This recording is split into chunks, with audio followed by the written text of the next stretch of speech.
Assalamualaikum warahmatullahi wabarakatuh.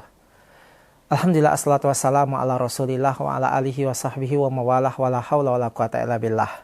Para pemirsa Bangka Pos dimanapun Anda berada, tentu kita memiliki cita-cita dan harapan.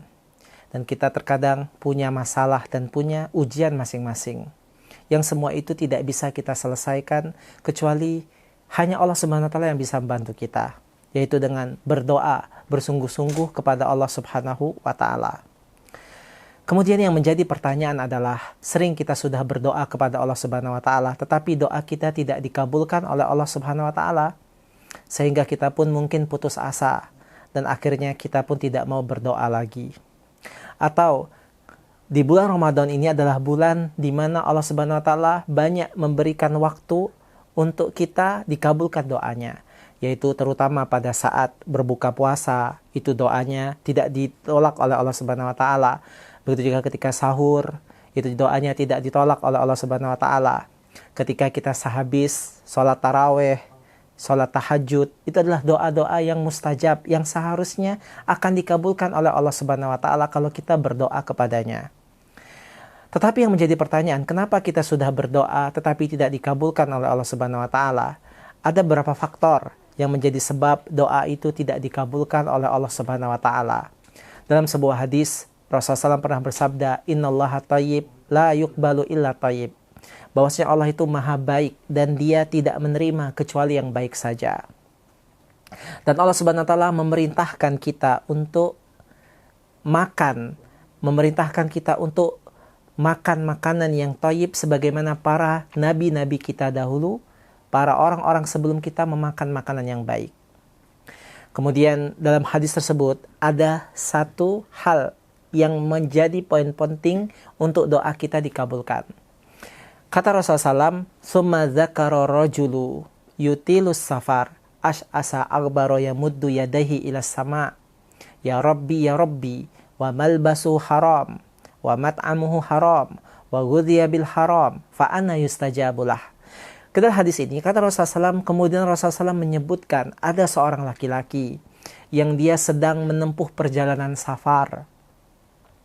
Sangkin dia lelahnya atau jauhnya perjalanan safarnya, ash'asa aghbaro, penampilannya kusut, bajunya kusut, rambutnya kusut.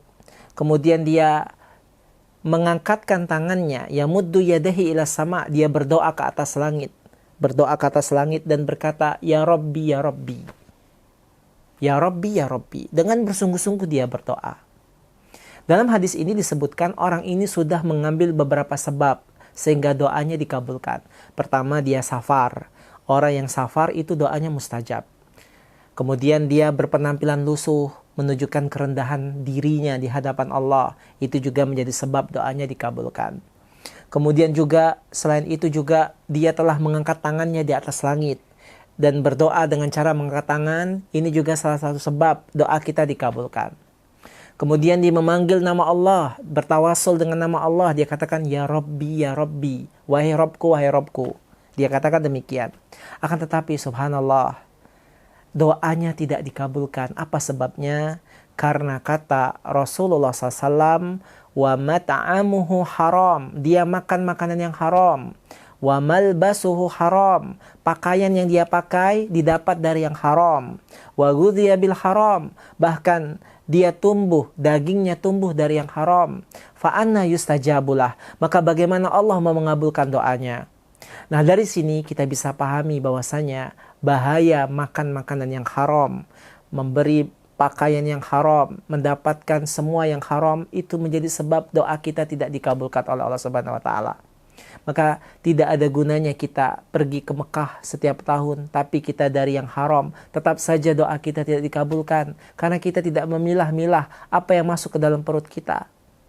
Maka hendaklah kita teliti dan kita lihat diri kita, apakah kita selama ini memasukkan makanan yang haram ke tubuh kita, sehingga kita pun sulit untuk beribadah, sulit juga untuk dikabulkan doanya.